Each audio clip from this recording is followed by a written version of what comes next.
The room was a blur of white light and metal edges, antiseptic sharp enough to sting my throat. Machines screamed like alarm clocks set too close to my ears. My body was splitting open, pain tearing through me in waves, the kind of pain that makes you forget your own name. Somewhere beyond the curtain, a nurse barked an order, the shuffle of rubber soles on linoleum echoing like thunder in a tunnel. I was 20 years old then, young enough to still believe in fairy tales, old enough to know that life rarely handed out happy endings. They had pulled the curtain tight around my bed, sealing me in a little cube of sweat and terror. The noise of the ward dimmed, but not enough. I could still hear other women crying, moaning, the clatter of instruments being prepared. It was as if I had been locked into a theater box, the show carrying on just out of sight. And then, my mother's face appeared, bending low until her shadow cut the light above me. Her hair smelled faintly of lavender water, the kind she always dabbed on her wrists, a smell that had once meant comfort, but now hit me like a warning. She pressed her lips close to my ear, her whisper slicing through the chaos. "Stay still," she hissed. "Pretend to be asleep." I obeyed without question. The instinct wasn't trust, it was survival. My body trembled, but I closed my eyes halfway, forcing them to flutter like someone lost to exhaustion. The monitors kept beeping. My stomach clenched around the contraction that refused to let go. I waited for words of encouragement. "You can do this, breathe, push, my girl," the kind of things mothers are supposed to say in delivery rooms. But she didn't come to soothe. She came to confess. Her voice dropped even lower, a raspy tremor in my ear. "You have to know the truth before this child takes its first breath." A contraction ripped through me, blinding white. I bit my tongue to keep from screaming because she had told me to stay quiet, to play dead. I felt the blood rush out of my face, but her hand clamped onto mine, nails pressing crescents into my skin as if to anchor me to her words. She spoke quickly, as though the nurses might overhear, as though God himself might drag the secret out of her mouth if she didn't spit it fast enough. Each syllable was a hammer striking my skull. "This man you think is your father, he isn't. He never was. And the one you believe you love now? You don't know his whole story either. Bloodlines twist, girl. They twist uglier than you can imagine." I froze. It wasn't the pain that pinned me. It was the sound of my mother unraveling decades of lies at the exact moment life was tearing its way out of me. I could feel the baby's head pressing low, the pressure like a boulder against bone. But all I heard were her words, each one heavier than the last. The machines kept shouting. Somewhere the nurse yelled, "Push!" But my mother tightened her grip and leaned closer, forcing me to stay in her grip of silence. "You're going to raise this child with a truth buried so deep it will rot your bones if you let it. Do you understand me? You must never tell, not your husband, not your friends, not even this baby. Do you hear me?" I couldn't nod. I couldn't speak. I just lay there, trembling, pretending to be the sleeping patient she demanded I become. A hot tear slid into my ear canal, tickling, burning, proof I wasn't carved from stone. I thought childbirth was supposed to be about beginnings, the first cries, the first glimpse of a new life. But in that room, under those buzzing fluorescent lights, what began for me was not just motherhood. It was a lifetime of carrying a secret stitched into my skin. Every time a contraction hit, I felt her words rip deeper than the pain in my body. The nurses thought I was too weak to scream, too spent to fight the labor. They didn't know I was choking on the weight of a truth I hadn't asked for, a confession that would live with me long after the child's umbilical cord was cut. I pressed my lips shut and swallowed the taste of iron from my bitten tongue. My mother released my hand only when a nurse swept back inside the curtain, snapping her gloves on, demanding I push. She straightened up, smoothed her dress, and for anyone watching, she looked like any proud mother waiting for a grandchild to enter the world. But I knew better. I knew the delivery room had become a confessional, and I was now its prisoner. The nurse pressed down on my belly with clinical detachment, barking at me to push.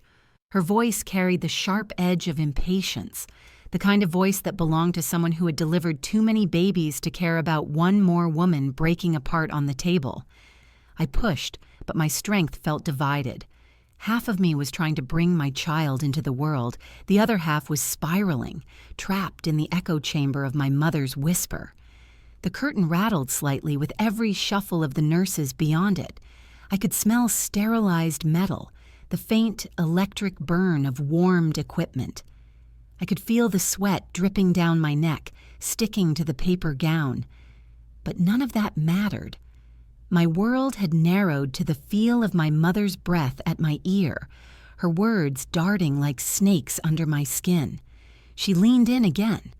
Her lips barely moved. Listen carefully. I won't say it twice. I wanted to scream at her. Not now, not here, not while I'm splitting apart, bringing life into this world. But my body betrayed me. All that came out was a guttural moan as another contraction clamped down like a vice. My mother pressed her hand firmly over my chest, as though to pin me into the bed, to hold me still while she gutted me with the truth. The man you call Daddy? He never was. You were born of another, and your life was built on that lie. And the man waiting for you outside these walls, he doesn't know either. He must never know. Her voice cracked on never. And in that crack, I heard something she never allowed herself: fear. My mother had been a fortress all my life, iron-willed, sharp-tongued, a woman who scrubbed the truth until it was shiny enough to pass as respectable. To see her bent over me now, trembling, confessing in a place so sterile and sacred, it shattered the armor I had wrapped around my own innocence. The nurse glanced at us suspicious, as if sensing a current that had nothing to do with birth. "She needs to push harder," the nurse snapped. "If you can't help her, step back." But my mother didn't move. Her nails dug deeper into my palm, almost breaking the skin. Her voice turned frantic, a whisper that tripped over itself. "Promise me. Promise you'll carry this like I did. Don't you dare spill it. Swear it." Right now, I shook my head weakly, not in refusal, but in sheer disbelief. My body felt split in two, one half writhing with the primal need to push this child out, the other stunned by the idea that my entire life had been a house of mirrors. Another contraction ripped me open, and I screamed. This time, it wasn't just the pain. It was grief, rage, and betrayal bound together. The nurse smiled briefly, misreading the sound as progress. "Good, almost there," she said. "Almost there," as if there were a place I wanted to arrive at. But there meant a child entering the world under the shadow of my mother's poison. She bent lower, her words hot against my face. "You don't understand, girl. If you let this truth out, it won't just ruin you. It'll ruin that baby too. Blood carries shame. Keep it buried," I remember thinking. Is she cursing me or saving me? My mind couldn't tell the difference. The room spun. The fluorescent lights above me bled into halos. My chest rose and fell with shallow gasps, my body at war with itself. I wanted to hate her. I wanted to shove her away, to tear down the curtain and let the whole ward hear her madness. But I couldn't move.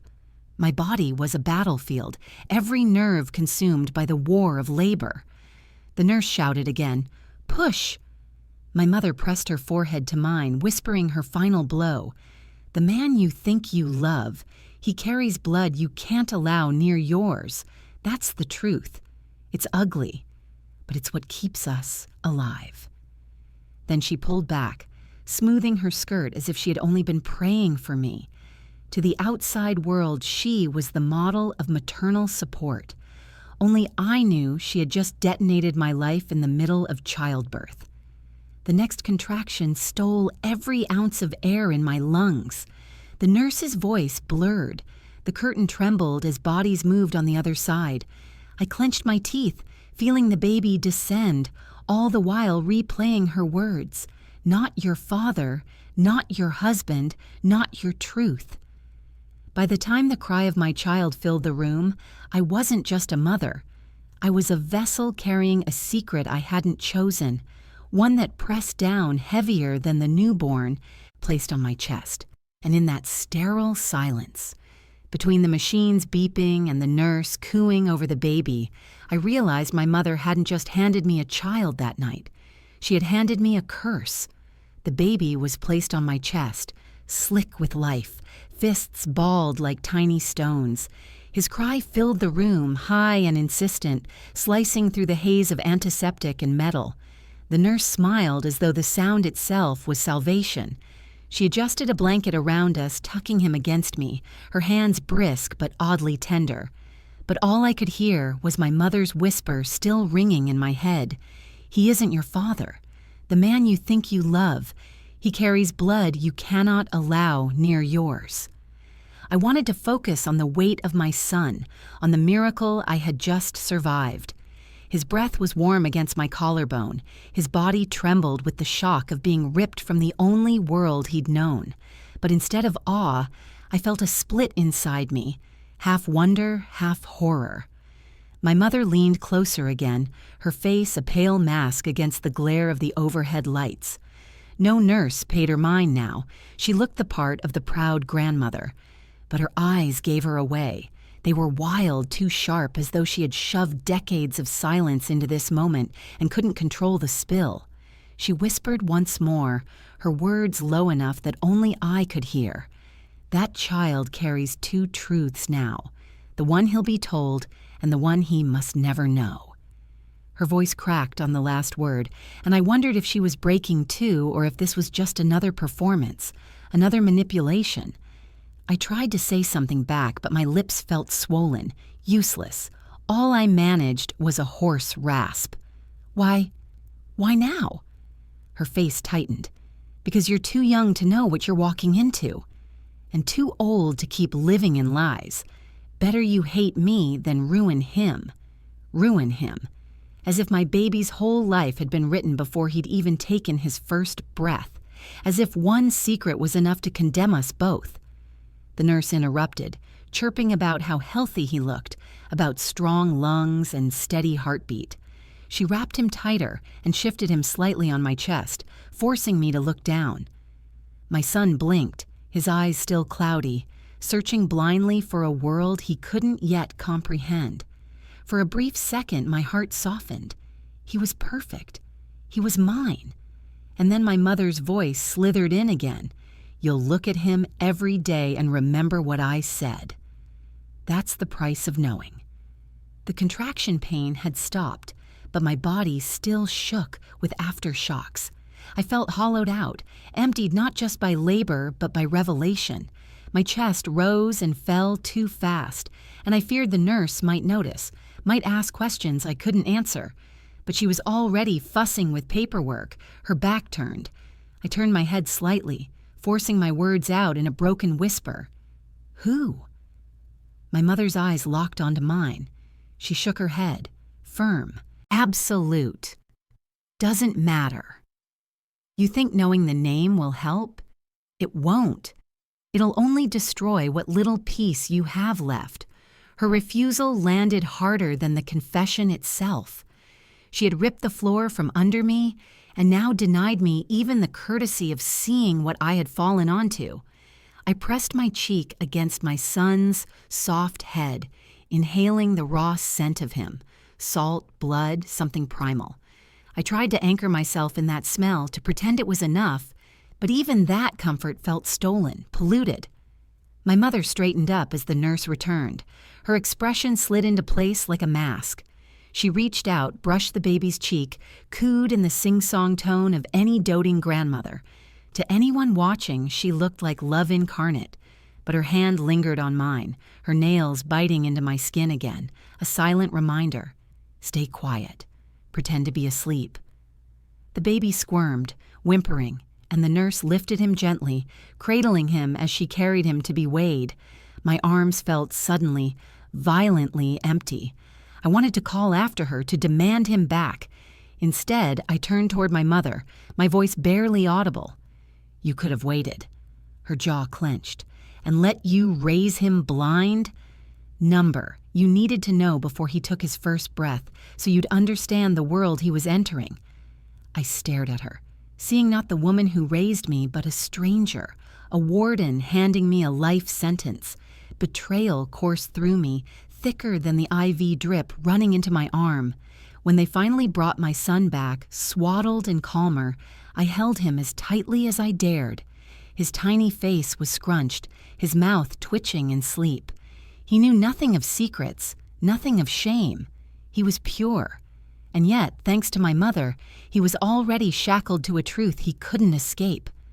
That night, as they wheeled me into recovery, the fluorescent lights buzzing overhead, I realized something brutal. My mother hadn't just given me life years ago. She had just stolen it back, replacing it with a new one I didn't recognize. I had become two people in one night. The young woman cradling her firstborn, and the daughter carrying a secret that already felt heavier than her own body. I was wheeled out of delivery with my son in my arms, his small weight pressing into my chest like a fragile anchor. Around us, the hospital buzzed with the ordinary rhythm of life.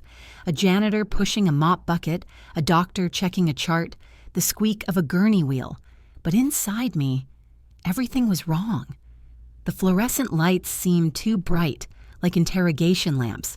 Every sound was sharp, cutting.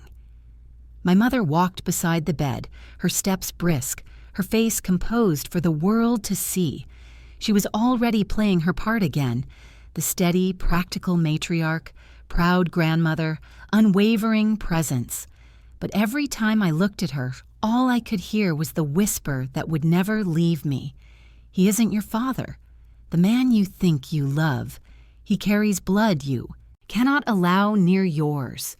When they transferred us into a small recovery room, the nurse fussed with my blankets, tucking me in as though comfort could be arranged by the inch. My son whimpered softly, his lips searching in the air until he found my breast. He latched, and I gasped, not from pain, but from the shock of being needed so completely. His tiny jaw moved rhythmically, his eyes closed in total trust. For a moment, I let myself believe the world had narrowed to this simple act, mother feeding child. But even that sweetness was poisoned, because while my body nourished him, my mind replayed my mother's words, over and over, like a cracked record. She sat in the corner chair, spine straight, hands folded neatly in her lap. She didn't speak, not with the nurse present, but when the nurse finally left, she leaned forward slightly. "Remember," she said softly, not looking at me, not even looking at the baby. "Silence will keep him safe." Safe. That word twisted in me. Safe from what? From shame? From the truth? From bloodlines too tangled to speak aloud? I wanted to demand answers, but the baby shifted, tugging at me with such fierce insistence that my voice died in my throat. His hunger was immediate, primal, and in that moment I understood. His needs would always come first, even before my rage. The next morning, the ward smelled faintly of bleach and cafeteria coffee. The nurses chatted about weather and parking tickets as if the world hadn't just changed for me. My son passed every checkup. Good color, strong cry, healthy weight. I should have been celebrating, floating on the joy of motherhood. Instead, I felt like I was standing on a cliff edge, the secret dragging me backward even as my baby pulled me forward. When visitors arrived, my mother greeted them with a bright smile. She accepted congratulations, passed the baby around, laughed at jokes about who he looked like. She played her role so convincingly, I wondered if I had imagined her confession. But then, when no one was watching, she touched my shoulder with the lightest pressure, just enough for me to hear her voice again in my head. "Pretend to be asleep." The words became a mantra, a curse. In every coo, in every lullaby, in every midnight feeding when the world was hushed, I could hear it. Pretend to be asleep. Pretend you don't know. Pretend this child isn't living proof of something you'll never be allowed to say. Weeks passed. I learned how to swaddle with one hand, how to rock him while stirring soup with the other, how to decipher the difference between a hungry cry and a tired one. My days filled with diapers and bottles and laundry lines strung with impossibly tiny clothes. On the surface, I was any young mother in small-town America, finding her way through the fog of early motherhood. But underneath, the secret pulsed like a second heartbeat. When I held him up to the mirror and saw my own eyes reflected in his, I wondered which blood ran behind them. When neighbors remarked, "He looks just like his daddy," I forced a smile so tight it felt like my face might crack. When my husband, kind, hard-working, oblivious, kissed my forehead and whispered, "You gave me the best gift," I felt like a thief delivering stolen goods. The echoes of my mother's confession never left. They followed me from nursery to kitchen, from church pew to grocery aisle. They became the wallpaper of my life, invisible to everyone but me. And yet, I kept silent. I carried my son through fevers, through scraped knees, through bedtime prayers, never once letting him see the shadow I bore. Because if my mother was right, speaking would not free us. It would only bind him to a legacy too brutal to name. Still, in the quiet of the night, when he slept with his hand curled against my neck, I would whisper apologies he couldn't understand. "I'm sorry for what I know. I'm sorry for what you'll never know. I'm sorry we are already living in two truths at once." The delivery room was behind me, but its echoes had followed me home, and I realized that the rest of my life would be spent trying to hush them. I learned quickly that silence had weight. It pressed down on my chest when I nursed him in the rocking chair. It sat between my husband and me at the dinner table when he asked about the birth, and I answered with half-truths. It followed me into church pews where neighbors whispered congratulations, their voices sweet with innocence. Nobody else knew that the moment I became a mother was also the moment I became a liar. The baby grew in the way all babies do, first a gurgle, then a laugh, then wobbly steps that left smudges of handprints on every low surface of our home. He called me Mama before he said anything else. My heart should have soared each time, and it did, but only halfway. The other half of me winced, hearing the echo of my own mother's voice behind it. "Remember, silence will keep him safe." It became a ritual, this performance of normalcy. Birthdays filled with balloons and sheet cake, Polaroids taped to the fridge, cousins running wild in the yard. At every milestone, I clapped and smiled, but always with the tightness of a woman rehearsing lines in a play. When he was 5, his preschool teacher remarked, "He's got such an old soul." I laughed politely, but inside I thought, of course he does. He was born into a house already full of ghosts. My relationship with my husband was steady on the surface. He worked long shifts at the plant, came home smelling of grease and sweat, kissed my cheek with the gratitude of a man who believed in simple blessings. He was a good man. That made the silence worse. Every time he lifted our boy onto his shoulders, every time he said, "That's my son," pride swelling in his voice, guilt clawed at me like an animal. I wasn't sure anymore if I was protecting him or betraying him by keeping my mouth shut. And then there was my mother. She inserted herself into our lives with the casual authority of someone who knew she could. She babysat when I needed sleep, baked casseroles that filled our freezer, offered advice no one asked for. To outsiders, she was dependable, generous, the backbone of the family. To me, she was a jailer who had built the bars around my life. Whenever we were alone, her reminders returned, soft but sharp. Don't slip. Don't tell. Don't let your face give you away. She trained me in silence like a soldier trains in obedience. I learned how to control my breathing when neighbors made comments about family resemblances. I mastered the art of deflecting questions about genealogy. I became fluent in half smiles and polite nods. The years stretched long, but they didn't soften the memory of the delivery room. Instead, they etched it deeper. My son's first day of school, his tiny backpack slung over narrow shoulders, was stained by the thought, Does he carry the face of someone I don't even know? When he played Little League, the cheers from the stands blurred into a dull hum while I studied his jawline, his stride, looking for echoes of a man who might or might not exist. I often thought of telling him when he was older, imagining a day when we could sit at the kitchen table, coffee mugs between us, and I could say, "There's something you need to know." But then I would picture his face, confused, hurt, betrayed, and my tongue froze in my mouth. My mother's curse repeated itself. If you tell, you'll ruin him. So I swallowed it all. I swallowed it during late-night arguments with my husband about money. I swallowed it during family reunions where cousins traced family trees for fun.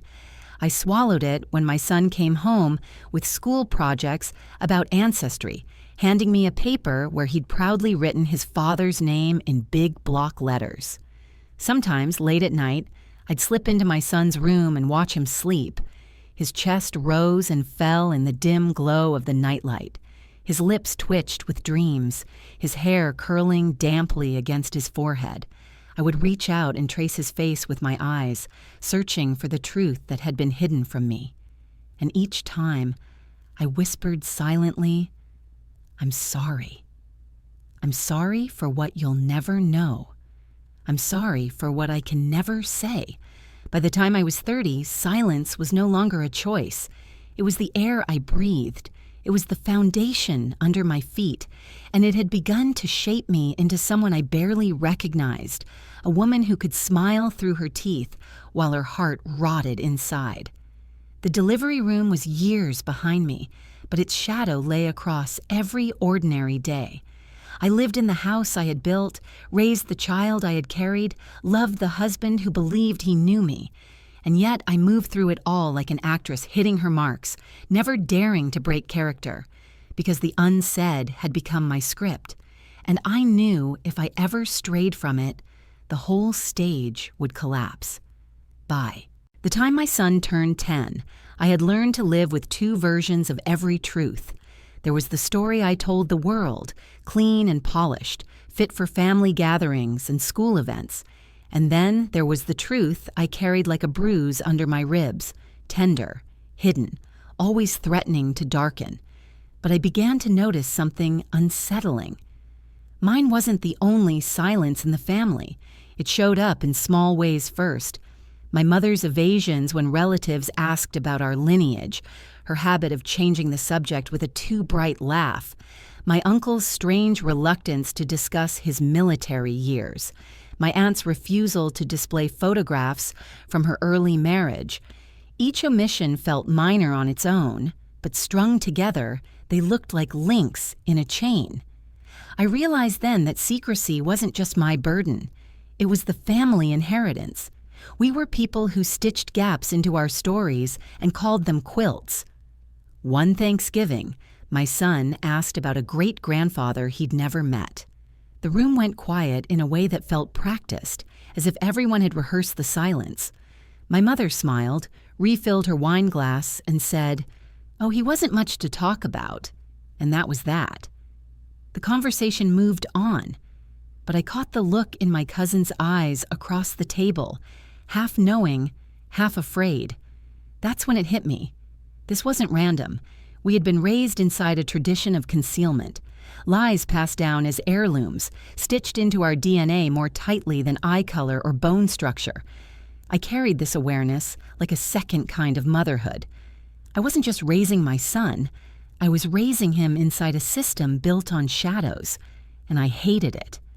At night, when the house settled into creaks and sighs, I would sit at the kitchen table staring at the laminate pattern until my vision blurred. I thought about the confession in the delivery room. Was it even true? Or was it another link in the family chain of half-truths and omissions?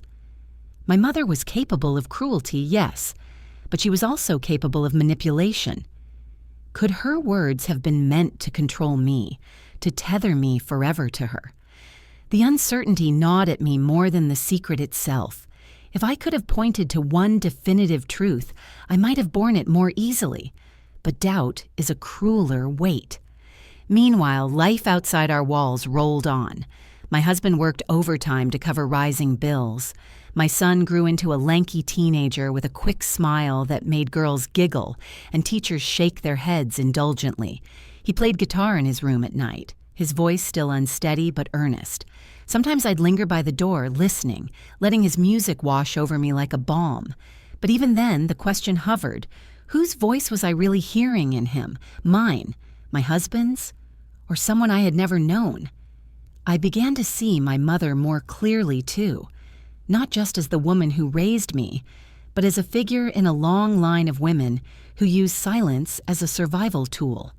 Her own mother, my grandmother, had died young, but the scraps of her life suggested secrets too. Letters destroyed, photographs cut to hide faces. It made me wonder, was this curse of concealment born out of necessity? Did the women before me bury truths to protect themselves from a world that gave them no room for mistakes? Or did they simply find comfort in control, using secrecy like a weapon? I couldn't tell. All I knew was that the pattern was repeating, and I was caught in it. My mother would drop by unannounced, carrying casseroles wrapped in foil, her face calm as stone. She never mentioned the delivery room again, but her silence was its own reminder, louder than words. Sometimes, when she held my son's chin to look at him, I swore I saw something flicker in her expression. Recognition, fear, pride. I could never decide. Those moments left me shaking, because if she saw something of that hidden blood in him, it meant her confession was true. And if it was true, then every laugh, every hug, every proud moment I shared with my husband and son was built on a lie I couldn't undo. The cycle became unbearable. And yet, I kept playing my part. I cooked Sunday dinners. I folded laundry. I went to work and smiled at neighbors. From the outside, we looked like a perfectly ordinary American family. But behind closed doors, the unsaid was alive, pulsing like a second presence in every room. I started to resent my mother in a new way, not just for the secret itself, but for dragging me into a legacy I hadn't chosen. She had made me her accomplice, binding me to a silence that stretched backward and forward through time. And as I watched her age, her hands trembling when she poured coffee, her memory faltering on details she once wielded like weapons, I knew the day was coming when I would have to confront her. Because if she left this world without saying more, the pattern would continue, and my son, unknowingly, would inherit the silence next. By the time my mother reached her 80s, her body had withered, but her presence was still formidable. She lived alone in the small bungalow at the edge of town, curtains always drawn tight as though sunlight itself might expose her secrets. The neighborhood kids called it the witch's house, and though I hated the cruelty of it, part of me understood. My mother had been casting spells of silence her entire life. I visited her once a week, out of duty more than affection. My son was grown by then, off building a life of his own, and my husband still believed the narrative we had both rehearsed for decades. But I could no longer stomach the silence. Watching my mother shrink into old age without releasing what she knew felt like suffocation. One Sunday afternoon, I brought her groceries. Canned soup, milk, a loaf of bread. She sat in her recliner, a blanket over her knees despite the late summer heat. Her hands trembled slightly as she lifted her teacup, but her eyes remained sharp, watchful, as if daring me to ask the questions I had swallowed for 40 years. I didn't waste time. "Tell me again," I said, setting the bags down harder than I meant to. "That night, in the delivery room, what did you mean?" Her face didn't flinch. She stirred sugar into her tea as though I'd asked about the weather. "You already know what I said." "That's not enough," my voice cracked. "You dropped a bomb on me when I was 20, and you've let me carry it ever since." "I need the truth, all of it." She sipped, calm as stone. "Some truths don't free you. They chain you tighter." I sat across from her, my knees pressed together like a schoolgirl being scolded. But I wasn't a child anymore.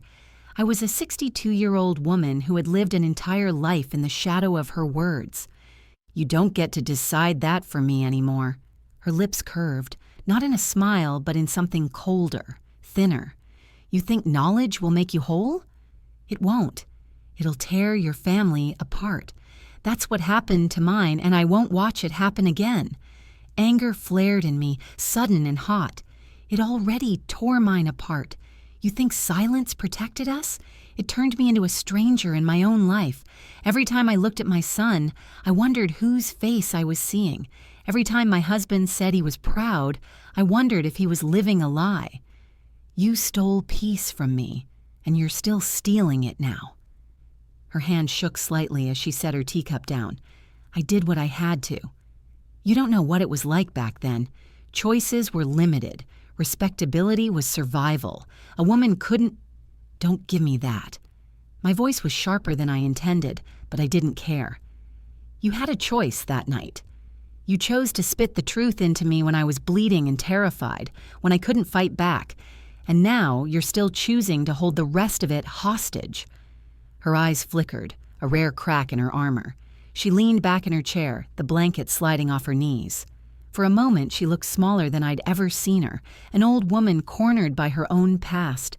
Finally, she said, almost in a whisper, "He wasn't who you thought." "That's all you need to know. The rest will only bring ruin," I pressed forward. "Who was he? Was he still alive? Did he know about me?"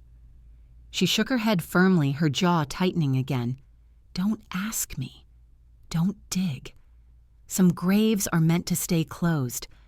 I stared at her, the weight of disappointment heavier than any secret. All those years of waiting for clarity, and she still clutched the truth like it was her last possession. When I stood to leave, my hands trembled. "You'll die with it, won't you?" I asked.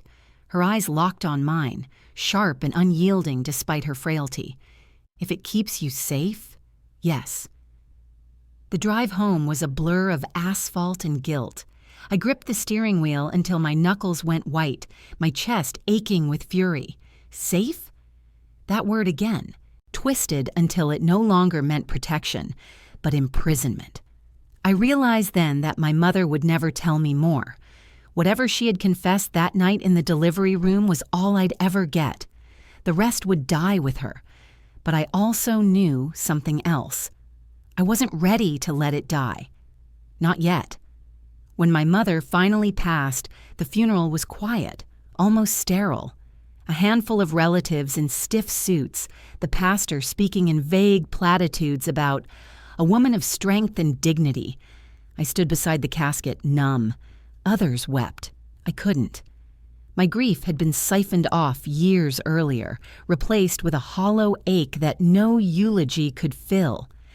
After the service, relatives milled around the church basement, drinking weak coffee and trading stories. My son, now a grown man with gray dusting his temples, squeezed my hand. "She was a complicated woman," he said softly. It was the kindest way to describe her, but the words lodged in my throat. In the weeks that followed, I returned to her bungalow alone. The house smelled of mothballs and mildew, her perfume lingering faintly in the curtains. I wandered through each room, opening drawers, rifling through cabinets. At first it was practical. I needed to settle her affairs. But underneath, I was hunting for the truth she'd refused to give me. I started in her bedroom. The dresser drawers were neatly organized, scarves folded by color, slips of paper with grocery lists, a tin of buttons. Nothing extraordinary. But when I pulled open the bottom drawer, I found a wooden cigar box tucked beneath old sweaters. Inside were yellowed letters, bundled with twine. I sat cross-legged on the floor, the carpet prickling my knees, and untied the bundle. Most were from family friends, ordinary chatter about weather and recipes, but one envelope had no return address, only a date scrawled in hurried ink, 1960. The letter inside was brief. "I think of her often. I wonder if she'll ever know. Take care of her for both our sakes. It wasn't signed." My hands shook as I read it again and again, searching for clues in the slanted handwriting. Who was her? My mother? Or me? Both interpretations burned equally. I dug deeper. In a box at the back of the closet behind old coats that smelled of camphor, I found a stack of photographs, black and white snapshots, edges curling with age. One caught my breath. My mother, younger than I'd ever seen her, smiling with a man I didn't recognize. His arm draped around her shoulders, too casually intimate for a stranger. He had my son's jawline. My jawline. The floor seemed to tilt beneath me. I pressed the photo to my chest, my heart pounding in sync with the image of a man who might have been my father, or maybe just another ghost in the gallery of my family's lies. I carried the photos and letters to the kitchen table, spreading them out under the harsh overhead light. It felt like building a puzzle with half the pieces missing. Every photograph raised more questions. Who were these people smiling stiffly beside my mother? Why were some faces torn out, leaving jagged white voids? One envelope caught my attention. It was addressed to my mother at her maiden name, postmarked from a town 3 hours away. Inside was a faded receipt from a motel. Room 12, one-night stay. The date matched the year I was conceived. I pressed my palms flat against the table, bile rising in my throat. This was the evidence I had begged her for all my life, but she had chosen to leave it buried, tucked into boxes and closets, trusting the dust to keep her secret safe. In that moment, anger surged hotter than grief. I wanted to storm back to her grave, to scream at the polished stone. Was it worth it?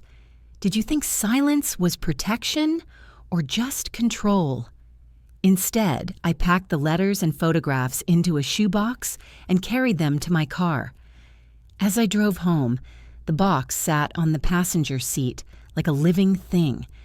Every bump in the road made the contents shift, as though the ghosts inside were restless at being disturbed. That night, I couldn't sleep. I laid the photos out across my bedspread, tracing the man's face with my fingertip. My son's face stared back at me from another generation. I thought about my husband snoring softly down the hall, blissfully unaware of the storm unraveling beside him. And I thought about my mother, choosing to die with the truth locked behind her teeth, leaving me to dig through scraps like a desperate archaeologist. The silence I had carried for decades was no longer just silence. It had become a crime scene, and now I was the detective, whether I wanted the job or not. My son came home one weekend, suitcase rolling behind him, shoulders broader than I remembered. He was in his 40s now, with the weathered look of a man who had worked hard and carried his own set of disappointments. I saw hints of gray in his beard, the same streaks that had appeared in my hair decades earlier. The sight of him filled me with a fierce, aching pride. But when he sat at my kitchen table, sipping coffee from the mug he always claimed as his, I felt unease coil inside me, because lately he'd started asking questions I dreaded for years. That evening, after dinner, he leaned back in his chair and said casually, "Mom, I've been thinking about putting together a family tree. For the kids, you know, they've got a school project coming up." My heart dropped. I stirred my tea, though it didn't need stirring, the spoon clinking against porcelain. "A family tree?" I repeated, my voice thinner than I intended. "Yeah." He smiled, oblivious to the storm he'd just summoned. "I want them to know where they come from. Dad's side's pretty straightforward. We've got cousins still in touch. But your side, it's like a blank page. Grandma never talked much. Thought maybe you could help me fill it in." I swallowed hard.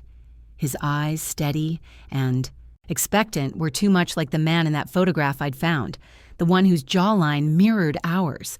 It was as if my son's face itself was demanding answers. "I don't have much," I lied, keeping my gaze on the teacup. "Just scraps." Times were different back then. Records weren't always kept. He frowned, leaning forward. "But there must be something. Names, towns, maybe an old Bible with notes in it. Anything." The shoebox of letters and photographs burned in my mind. It was hidden in my closet, tucked beneath winter sweaters, waiting like a loaded gun. I could have pulled it out right then, spread the evidence across the table, and told him everything. but my mother's whisper clamped around my throat. Silence will keep him safe. So I smiled faintly, the kind of smile that had gotten me through decades of polite lies. I'll look through the attic, see what I can find. He nodded, though disappointment flickered in his eyes. Later that night, I lay awake listening to the rhythm of his breathing in the guest room. I thought about the innocence of his children, how they would trace stick-figure trees on paper, proudly announcing their lineage in class. Did they deserve to inherit the silence too? Or was it time to break the cycle, even if it shattered everything?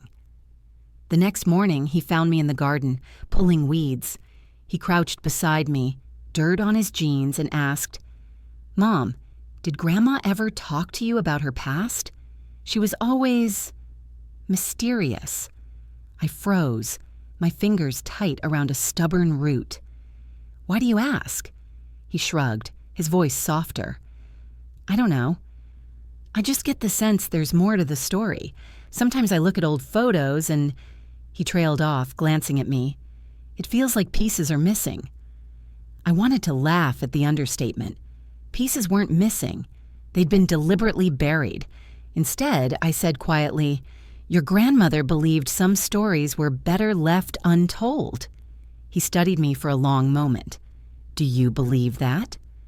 The question sliced me open. For decades, I had lived as though I did, carrying the silence like armor. But looking at him, the man I had raised, the boy I had rocked through fevers and heartbreak, I felt the answer shift. I didn't know what I believed anymore. I looked down at my dirt-streaked hands. I believe secrets can protect, but they can also poison. The trick is knowing which they'll do. He didn't press me further, but his silence spoke volumes. He knew I was holding something back. That evening, after he left, I sat at the kitchen table alone, the shoebox on the chair beside me. I lifted the lid, spread the photographs and letters once more, and traced the handwriting with trembling fingers. My son's face lingered in my mind, his quiet persistence, his children waiting for answers. I had promised myself long ago that I'd carry the secret to my grave, just as my mother had. But now, staring at the evidence, I realized the lie wasn't just mine anymore. My son was circling closer to the truth, and when he found it, it would matter whether he heard it from me or from the cold fragments left behind. For the first time in 40 years, I wondered if silence was no longer protection, but cowardice. The box haunted me. It sat in the closet like a silent judge, waiting for me to decide whether I would obey my mother's command or break it wide open. Weeks passed, and I tried to ignore it, busying myself with chores, visits with neighbors, and the small comforts of routine. But every time the house went quiet, my mind drifted back to those letters, those torn photographs, that man's face that seemed to echo through my son's bones. One evening, I couldn't take it anymore. I pulled the box from its hiding place and spread its contents across the dining room table. The photographs looked more accusing in the dim light, their curled edges casting shadows like claws. I sorted them by date, by setting, by the expressions on my mother's face. In some, she looked radiant, in others, defiant, but always the man beside her, tall, square-jawed, his gaze steady, seemed to tether her in ways I had never seen with my supposed father. I dug deeper. Among the letters was another envelope I'd overlooked before, folded small and stuffed between pages of an old church bulletin. The handwriting was familiar now, looping and urgent. I can't stay quiet forever. She deserves to know the truth. If you keep hiding me, she will grow up in a lie. Don't do this to her. Don't do this to me. The letter wasn't signed, but it didn't need to be. My hands shook as I read it, bile rising in my throat. This wasn't just an affair. This was blood. This was paternity. The man in the photographs, the man whose jawline I saw every morning in the mirror, was my father. I sat back in my chair, the room tilting around me. My entire life collapsed in that instant, decades of silence crashing down like a rotten house finally giving way. I thought of my wedding day, my husband's proud smile, his promise that we were starting a family built on love and honesty. I thought of every time I had watched my son sleep, wondering whose face I saw.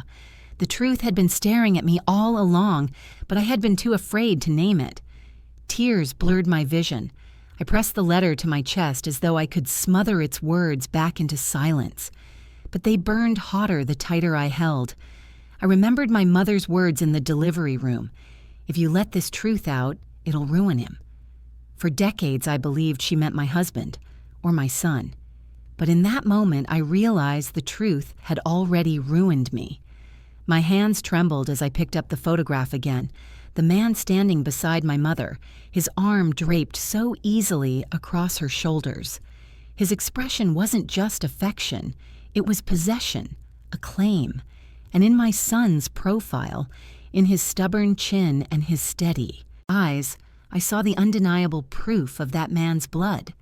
I staggered to the mirror in the hallway, clutching the photo like evidence in a trial.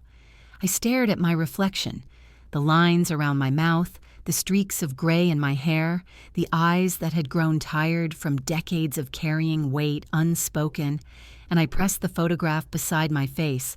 There it was, the match, the jawline, the shape of the brow. The truth no longer whispered, but screamed. I sank to the floor, the photo sliding from my fingers. My chest heaved, sobs tearing loose from a place I hadn't let myself feel in years. All those birthdays, anniversaries, holidays, moments that should have been filled with joy, were now tainted, reframed by a revelation too brutal to bear. I thought of my husband, the man who had stood by me through sleepless nights and lean years, who had worked himself raw at the plant to keep us afloat. He believed our life was built on trust, and I had let him live in a fiction. Was my silence mercy or betrayal? And my son, my beautiful boy, grown into a man who carried himself with quiet strength. What would happen when he knew, when he saw the truth written in his very bones? Would it break him? Or would it free him from the legacy of silence? The questions battered me until I could barely breathe. I curled on the floor like I had in the delivery room decades earlier, trembling, as though I were in labor again. Only this time, what was being born wasn't life. It was collapse. I stayed there for hours, the house darkening around me. Finally, I dragged myself upright, wiped my face with shaking hands, and gathered the letters and photographs back into the box. But this time, I didn't hide it. I left it on the kitchen table, daring myself to look at it again in the morning. Because now that the truth had clawed its way out, there was no burying it again. The box stayed on the table like a threat. For days, I circled it, unable to throw it away, unable to open it again. It sat there during breakfast when I buttered toast with hands that trembled. It sat there at night, glowing faintly in the moonlight through the kitchen blinds, as though daring me to break the silence. It was my son who finally forced the issue. He came by one Saturday afternoon, kids in tow, the house alive with the sound of little feet pounding on hardwood floors. They darted in and out of rooms, laughing, leaving sticky fingerprints on the refrigerator. My son leaned against the counter, sipping coffee, his eyes scanning the table. "What's that?" he asked, nodding at the shoebox. My stomach lurched. "Just some of your grandmother's old things." He frowned. "Can I see?" I hesitated too long. His eyes sharpened, that familiar look he'd had since childhood when he knew I was hiding something. Without waiting for my permission, he pulled the box closer, lifted the lid, and began to sort through the photographs. I wanted to grab them back, to slam the lid shut, but my body wouldn't move. I stood frozen, my throat tightening as he picked up the image of my mother with the man at her side. "Who's this?" he asked. The room went silent. Even the children seemed to hush, their laughter echoing from a distant room like a cruel reminder of innocence. My lips parted, but no sound came. For decades I had rehearsed silence so well that words now felt foreign, dangerous. But I saw his face, the resemblance undeniable, the confusion blooming into suspicion. I knew I couldn't lie anymore. "That man," I said slowly, my voice cracking, "was your grandfather. My real father." The color drained from his face. "What do you mean? Grandpa wasn't—" I shook my head, tears spilling before I could stop them. "The man who raised me, your great-grandfather, was not my blood. Your grandmother told me the truth the night you were born, but she wouldn't tell me everything. She left pieces out, buried them, and I buried them too." He stared at me, his jaw tightening, his hands gripping the photograph so hard it bent. "So you knew. All this time, you knew." The words hit me like a slap. I tried to reach for him, but he pulled back. "Why didn't you tell me? Why let me believe? Why let Dad believe?" "I thought I was protecting you," I whispered. "Your grandmother made me swear. She said if the truth came out, it would poison everything. And maybe she was right." His eyes blazed. "No, Mom." The lie poisoned everything. The children burst back into the kitchen just then, clamoring for snacks, breaking the moment. My son shoved the photographs back into the box and snapped the lid shut. "We'll talk later," he muttered, his voice low and tight. But we didn't talk later. Not that day. Not for weeks. The silence between us grew heavier than the one I had carried for decades. Phone calls were shorter, visits rare. When he did come by, his words were clipped, polite but hollow. The warmth we had always shared, the easy rhythm of mother and son, it was gone, replaced by a brittle distance. My husband noticed too. "Something wrong between you and him?" he asked one evening, setting his fork down mid-dinner. I looked at him, at the man who had trusted me through 40 years of marriage, and shame gutted me. I had told him nothing. He still believed the world we built was solid, when in truth it was cracked all the way through. The lie had cost me his trust before I had even confessed it, because now, whether I told him or not, I knew the truth. I had been living beside him in pretense, raising his son while carrying the weight of another man's blood in my veins. I spent nights walking the house in darkness, touching the walls like I could steady myself. The cost of knowing wasn't just the truth itself, it was the aftermath. My son, distant. My husband, deceived. My own heart split open by grief and guilt. And my mother, safe in her grave, leaving me to clean up the wreckage of her silence. I thought back to the delivery room, the curtain, her whisper, "Stay still. Pretend to be asleep." I had obeyed, and now, 60 years later, I was still pretending. Only this time, the act had destroyed more than it saved. The house is quiet now. Too quiet. My son doesn't visit as often, and when he does, his words are careful, measured, like a man stepping across thin ice. My husband sits across from me at the dinner table, reading the newspaper, the crinkle of the pages louder than our conversations. We still share meals, still trade the small talk of a long marriage, but beneath it runs a silence thicker than any gravy I've ever poured. At 65, I find myself circling back to that delivery room, the machines beeping, the curtain pulled tight, the smell of antiseptic hanging in the air. My mother's whisper is as clear as it was that night. "Stay still. Pretend to be asleep." I've thought about those words for decades. At first, I believed they were meant for that moment alone, a command to keep me calm, to keep her confession hidden from the nurses.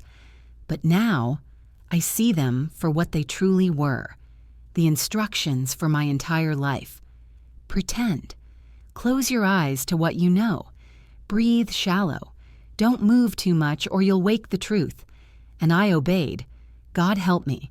I obeyed. But pretending doesn't save you. It just stretches the pain across years until it seeps into every corner of your life. Sometimes I walk through the rooms of this house, touching the walls like they can still hold me together. I stop at the mirror in the hallway, the one that's been here since we bought the place 40 years ago. I stare at the woman staring back, a face lined by time, hair streaked with silver, eyes that no longer pretend as well as they once did. And behind that face, I see the echo of another. The man in the photograph, the shadow I never knew but could never escape. I wonder if my mother felt the same when she looked in her mirror, if she too saw ghosts in her own reflection, secrets carved into her skin. My son once asked me if I believed silence protected or poisoned. I didn't answer him then, but I know now it does both. Silence can shield the people you love from the violence of truth, but it can also strangle what's alive between you. And in the end, the silence itself becomes the wound. There are nights I sit by the window, listening to the hum of cicadas, watching the porch light cast its dim circle on the grass. I think about what I might say if my son ever asks again, if he ever looks me in the eye and demands the whole story. Maybe I'd tell him everything. Maybe I'd put the shoebox in his hands and let him decide what to do with it. Or maybe I'd do what my mother did, carry the last of it with me to the grave. I don't know. That's the truth. I don't know. What I do know is this. When I held him in the delivery room, slick with life and trembling against me, I promised him something. I didn't whisper it aloud, but I swore it just the same. I promised I would protect him, no matter what it cost me. And I have, even if protection looked like silence, even if it cost me his trust in the end. Some nights, when sleep won't come, I take out the shoebox again. I spread the photos across the table, trace the edges of the letters with my fingertips. I imagine the man in them speaking to me, telling me who he was, what he wanted, why he let himself disappear. But the photos stay still, the letters stay mute. All I'm left with is the hollow sound of my own breathing. The delivery room is decades behind me, but it lives inside me still. The beeping machines, the sterile light, my mother's face bending close. I see it every time I close my eyes, and I hear her voice, urgent and sharp. Stay still. Pretend to be asleep. But I'm not asleep anymore. Not really. I'm awake in the worst way. Awake to everything I lost, everything I protected, and everything that can never be undone. So if you've listened this far, if my story has reached you, let me leave you with this. Secrets don't die when you bury them. They wait. They wait in boxes, in photographs, in the eyes of your children. They wait until you can't pretend anymore. And when they surface, they don't just reveal the truth. They reveal the cost of carrying it. The years blur now. Days stretch long, nights even longer. Sometimes I find myself drifting back into memories like they're old home movies, grainy, unfinished, flickering in the back of my mind. The delivery room, my son's first steps, my mother's cold eyes, the shoebox glowing in the moonlight, all of it replaying, like my life has been nothing more than chapters in a book someone else decided to write. I've carried a secret across 6 decades. It's bent my spine, carved lines in my face, hardened my voice. And for what? To protect? To preserve? Or simply because I was too afraid to set it free? I don't know anymore. I sit now in my living room, the lamp casting a tired circle of light across the rug. On the coffee table rests that same shoebox. The lid stays shut these days, not because I've forgotten, but because I've memorized every inch of what's inside. I don't need to look again. The photos, the letters, the receipts, they live inside me whether the box is open or closed. My son still calls, though less often than before. When his voice comes through the receiver, warm but cautious, I feel the distance. He hasn't asked more about the box. Maybe he's afraid of what it will do to him. Maybe he already knows enough. Or maybe he's chosen silence, the way generations before him did.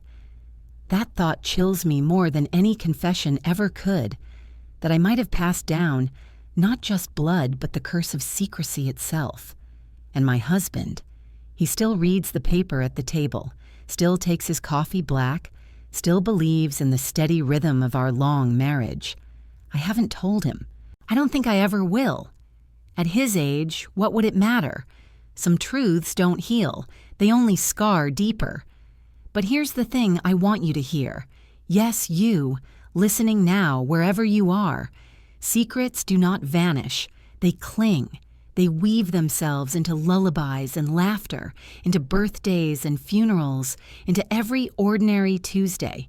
You think you've buried them deep enough, but one day, someone finds the box. Someone always finds the box. I've spent my whole life pretending to be asleep, pretending I didn't know what I knew, pretending silence was love, pretending endurance was strength.